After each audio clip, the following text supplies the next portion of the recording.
Olá, você que nos acompanha aqui na Alvorada FM, eu sou Bruno Favarini, recebo hoje Beto Sorolli, que está na campanha de popularização do teatro e da dança com a peça Minha Mãe é uma Comédia. Beto, seja muito bem-vindo, muito obrigado por vir aqui, por conversar com a gente.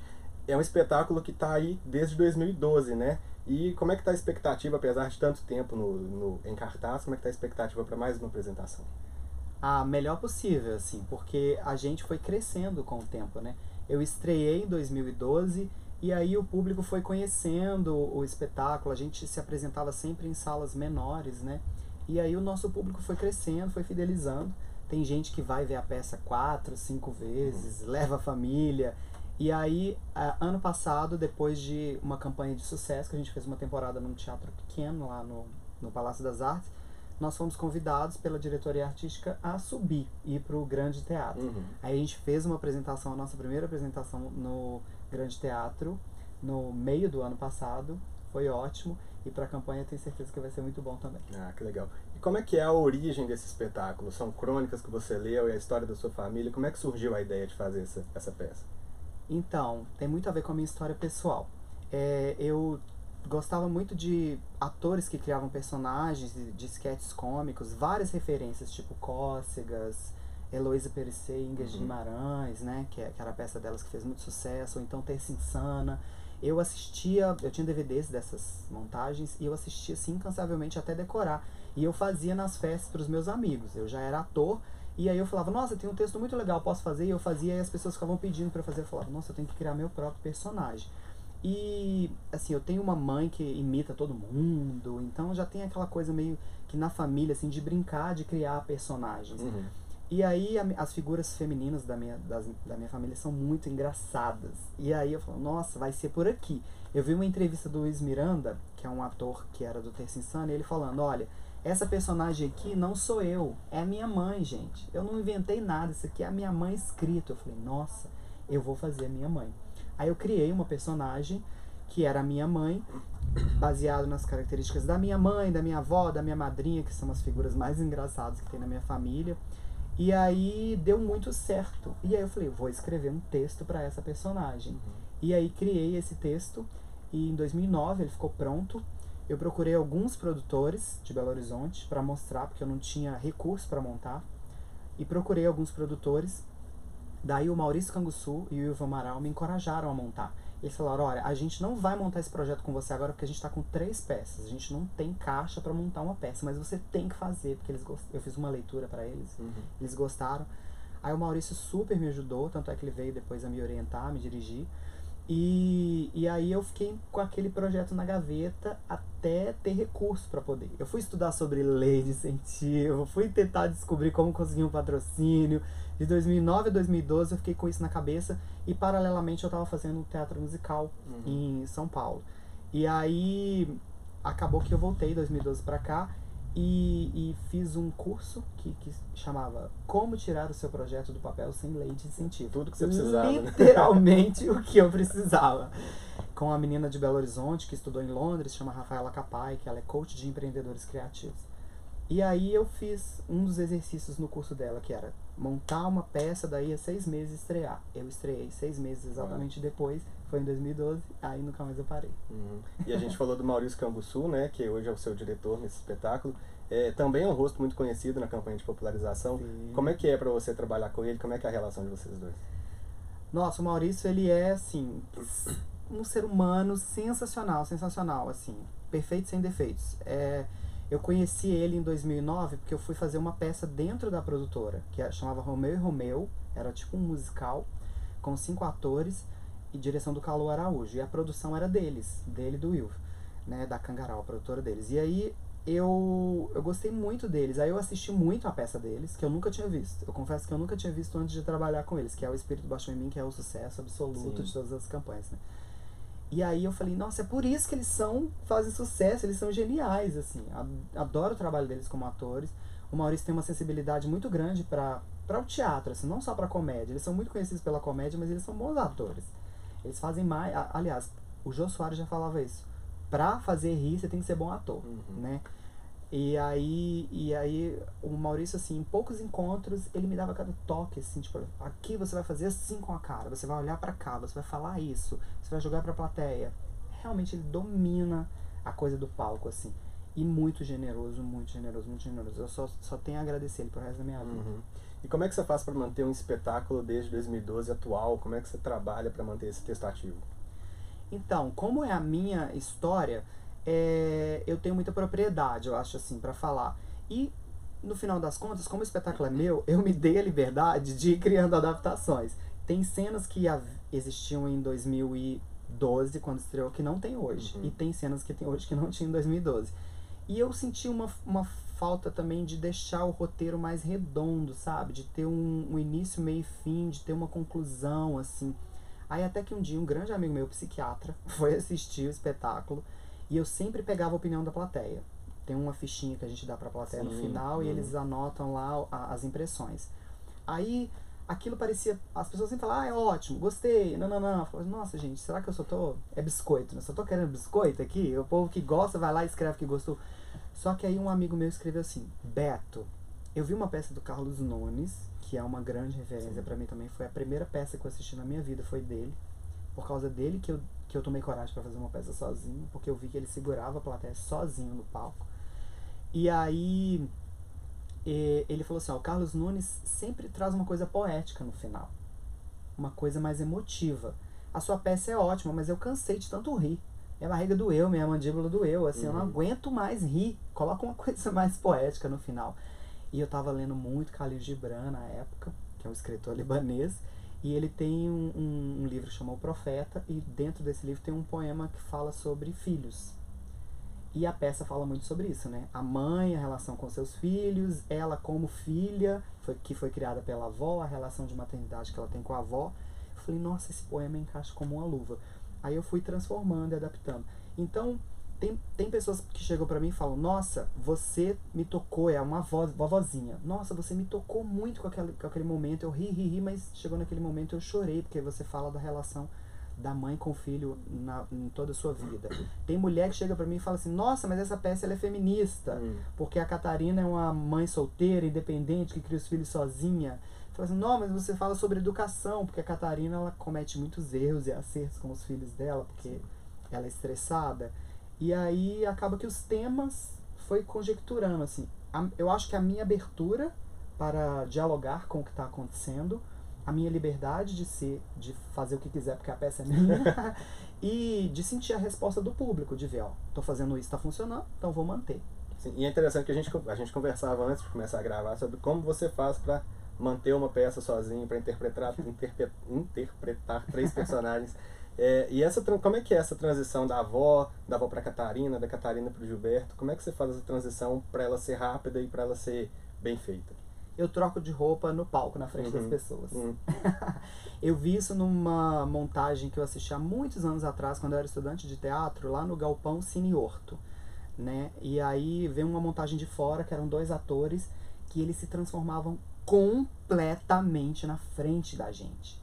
Era uma atriz e um homem, né? Uma atriz, ela entrava de velha, assim, completamente velha, assim, você sentia até um pouco de asco, porque era uma velha meio suja, assim, e de repente ela tirava aquilo tudo, limpava os dentes, virava uma enfermeira linda, toda elegante.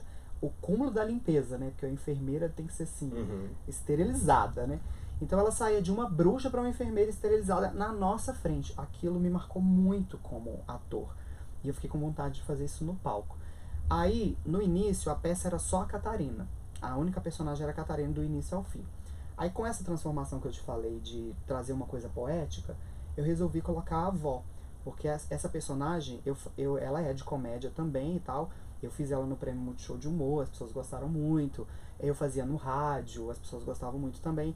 E eu falei, vou colocar ela na peça, porque ela funciona. Falei, não, mas e agora? O que eu vou fazer? Aí eu criei uma transição assim, eu começo de Catarina, no meio eu troco de roupa, porque aí é tirar.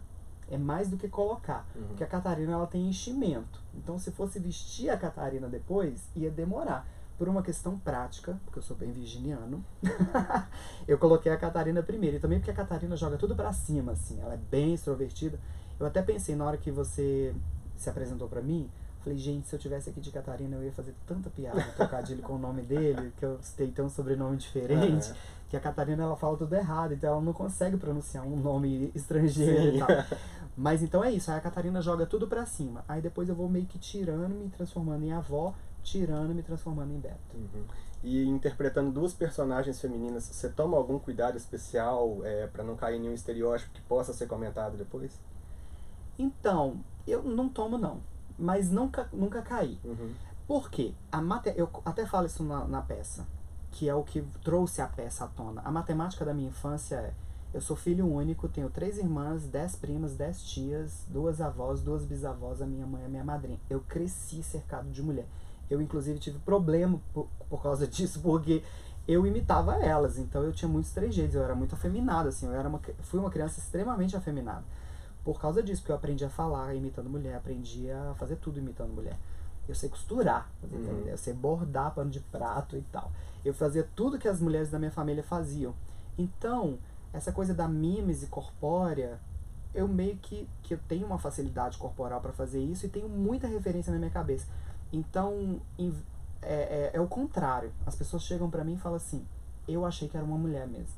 Uhum. Se as pessoas não me vissem trocando de roupa no palco, algumas sairiam acreditando que eu era uma mulher mesmo, porque eu me transformo mesmo, assim, sabe? Então, é um pouco brincar com o estereótipo, mas eu acho que eu vou além, eu vou na mímese, sabe? Na imitação, no detalhe, na sutileza, no braço, no olhar, no jeito da cabeça.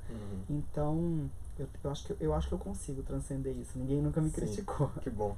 E o Gilberto Rodrigues é um personagem, de certa forma, autobiográfico, né? O que você traz de seu para esse personagem? Como é que você construiu o Gilberto? Então, quando eu entro na peça assim como eu, né, mesmo, eu tento trazer um pouco mais de energia. Porque no começo, quando eu comecei a fazer, eu tive feedback, assim, de quem tava vendo de fora, de que a minha energia caía muito. Porque a Catarina é uma explosão, um furacão. A avó me exige muita contração muscular para eu manter aquela postura, e tremer a mão e formar a embocadura e tal. E aí, quando eu ia fazer o Gilberto Rodrigues, que é o meu nome de batismo, eu relaxava completamente. Aí, eu comecei a fazer o contrário, tipo assim, de trazer meio que uma persona também energética, como se fosse um apresentador. Então, dilatar o corpo, fazer a minha voz, que eu falo que é a minha voz de príncipe, porque eu trabalhei muito tempo fazendo festa de criança, e a minha voz, ela é mais aberta, ela é mais nasal e tal, e quando eu ia fazer os príncipes, eu fazia uma voz, assim, de príncipe da Branca de Neve. Então eu tento trazer isso pro Gilberto Rodrigues no palco, pra energia não cair e ele ficar também carismático. E pelo que a gente pode ler um pouco da peça também, para quem já acompanhou, é uma comédia, como a gente já falou aqui, mas ela também busca emocionar. Qual que é a história que você quer contar por trás desse relato? Que é um relato bem humorado, mas que também tem uma mensagem. São várias, assim, mas eu poderia resumir, tipo, de uma reflexão pra a pessoa, qualquer pessoa que estiver vendo, porque eu falo que é um espetáculo pra família, porque a Catarina não fala palavrão.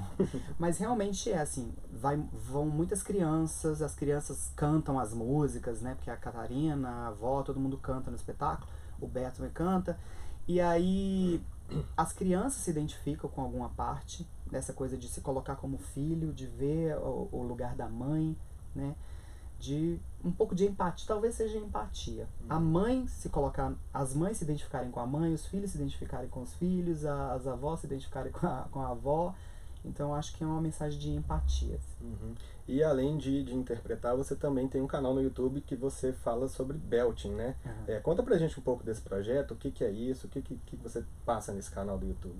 Belting é uma técnica vocal que nasceu dentro do teatro musical norte-americano, então lá na Broadway, né, se cunhou esse termo belting para classificar um tipo de canto que é uma voz potente, brilhante, aguda, forte, volumosa, metálica, que é o jeito que os americanos geralmente cantam dentro do teatro musical.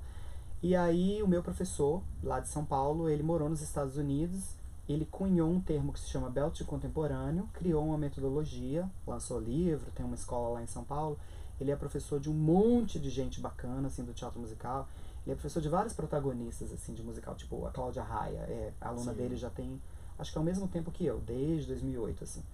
Aí, o belting é uma técnica de canto que ela se mostra muito funcional para vários estilos além do teatro musical, porque você consegue subir mais a voz, cantar mais agudo, cantar mais tempo, porque no teatro musical você faz temporada de quarta a domingo, de terça a domingo, cantando 2 horas e meia direto, notas muito agudas, então a voz tem que dar conta. E aí eles descobriram um jeito, fisiologicamente, de fazer isso sem desgastar. O meu professor catalogou essa metodologia e criou, né, um método. E aí eu me formei com ele e comecei a levar isso para a internet, para as pessoas conhecerem meu trabalho de professor, porque eu também sou professor de canto, eu amo ser professor de canto. E aí com esse crescimento do marketing digital, eu vi que poderia ser um canal para eu difundir meu trabalho. E hoje em dia eu tenho 3 cursos EAD, aluno no mundo inteiro, e aí eu uso o canal no YouTube para difundir isso. Aí lá eu falo bastante de belting, analiso vozes de cantores famosos, dou exercícios, dicas, etc. Então ali na Lente da Verdade, quem quiser acompanhar seu canal, qual que é? Beto Sorolli, S-O-R-O-L-L-I. Mas você procurar também Revolução Vocal, você vai achar. Tem o Instagram, @Revolução Vocal, sem tio e sem cedilha. E aí, estamos crescendo. Ah, que legal. Bom, Beto, esse é o 7º ano consecutivo que você traz esse espetáculo para a campanha de popularização. Como é que você vê esse projeto da campanha? Como é que você vê essa ideia de tentar levar mais pessoas para o teatro? É muito importante, né? A campanha nasceu há muitos anos atrás, 45ª produção. 46ª já edição, né? Então tem bastante tempo que tá aí, né? E pegou porque funciona. É bom, assim, criou uma cultura já. Por um lado é bom, por um lado é ruim, né? Que as pessoas elas meio que ficam esperando janeiro, fevereiro pra ir no teatro, Sim. assim. É bom elas saberem que tem teatro o ano inteiro. O próprio Simpark tem criado outras estratégias para isso. Mas é muito bom, porque tipo, é a maior campanha de teatro do Brasil. Quando você vai ver os números, você fala assim, caraca, as pessoas gostam de teatro. Então, se elas vão e elas enchem, tipo, 300 mil pessoas, imagina, numa temporada, e mais de 100 peças em cartaz simultaneamente, pra gente é muito importante que tenha isso como artista, para as pessoas conhecerem o nosso trabalho. E também para a formação do público, assim, para o público saber que o tanto de artista que tem na cidade, né, fazendo os mais variados estilos. A comédia é muito famosa na campanha, né? A comédia tem uma saída muito boa, tem muito espetáculo de comédia, mas você vai ver o catálogo, tem um monte de outras coisas. Tem espetáculos de dança, tem coisa de rua, tem circo. Tem coisa só para criança, né? Tem coisa só para criança e tal. O teatro infantil aqui em Belo Horizonte evoluiu e cresceu muito nos últimos tempos. Eu, como professor de canto, eu fiz parte desse movimento de formar pessoas que cantassem ao vivo no palco. E aí, então, é muito bom, porque eu acho que fortalece a cultura, é bom pra gente, é bom pro público, é bom pra todo mundo. Ah, que legal. Bom, Beto, eu queria que você contasse um pouco pra gente da sua história. Eu pude ler um pouquinho, você é aqui de BH, né? Você cresceu salvo engano, na cabana do Pai Tomás, né? Eu queria que você contasse pra gente como é que foi pra você, quando que você descobriu que você queria ser ator, que você queria trabalhar no teatro com arte. Então, eu estudei numa escola presbiteriana, que era assim, paralela à escola natural, né, normal. Eu estudava na escola pública, mas eu ganhei uma bolsa numa escola presbiteriana que era para fazer atividade extracurricular. E lá a gente cantava muito. Junto com isso também, na minha família, as minhas irmãs, o meu avô, cantavam na igreja. E aquela coisa de cantar pra mim era uma coisa assim que me impressionava muito, porque eu tinha muito bronquite, asma, todos os problemas respiratórios, você imaginar. E aí o meu pai toca violão, tudo autodidata, toca acordeon, canta, tem uma voz bonita, mas ninguém da minha família se profissionalizou nisso. E aí, com a questão da voz, assim, eu decidi que eu ia fazer aquilo também, quando eu era criança ainda. E aí as pessoas falavam pra mim, não, você não consegue, se você tentar cantar, você vai morrer. Tipo, meu pai falava assim, não tenta cantar galopeira não, senão você vai cair duro aqui, porque eu vivia no hospital, fui internado 9 vezes por causa de problema respiratório. E aí eu falei, não, eu vou estudar isso aí. E botei isso na minha cabeça. E fui determinado até alcançar. Aí eu estudei canto lírico e tal. Estudei técnica vocal com vários professores. Mas é isso, lá nesse ambiente assim, né, que eu cresci na favela, a minha casa era a última casa do único beco sem saída da favela, encostado no muro do cemitério. Então eu acho que ali eu vivi coisas ruins, muitas coisas ruins, né? Opressão, bullying, abuso, etc. E aí eu eu vi na arte, no teatro, uma forma de me expressar. Eu era o CDF da escola. Eu era aquele aluno que todo mundo achava que ia ser engenheiro. Quando eu falei para os meus professores que eu ia fazer escola de teatro e música, eles ajoelharam e falaram, não, pelo amor de Deus, é um desperdício, porque eu era o aluno nota 9,5 para cima. Eu falei, não, mas eu quero ser artista.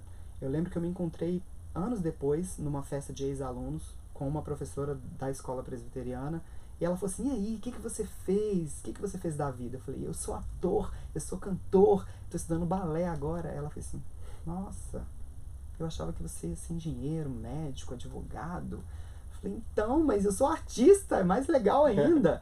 E ela brincava comigo, me chamava de professor Girafales, porque eu era extremamente tímido e muito pequenininho. Aí, na hora que ela me via, pra driblar a minha timidez, ela falava, professor Girafales, fazia aquela cena do encontro da Dona Florinda com... Ela, vai, fala a sua parte. Eu falo, Dona Florinda. E aí, talvez ela plantou essa semente em mim, ela não sabe, né? Que ela me colocou o prazer de me expressar. E eu vi que através do canto, do teatro, eu poderia falar o que eu sinto, colocar pra fora, existir e ser visto, sabe? Acho que é isso, um pouquinho de vontade de aparecer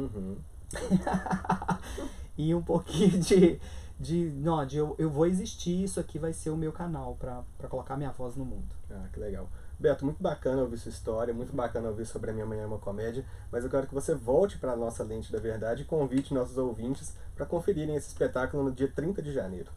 Olha só, estarei em cartaz, única apresentação, Grande Teatro do Palácio das Artes, dia 30 de janeiro.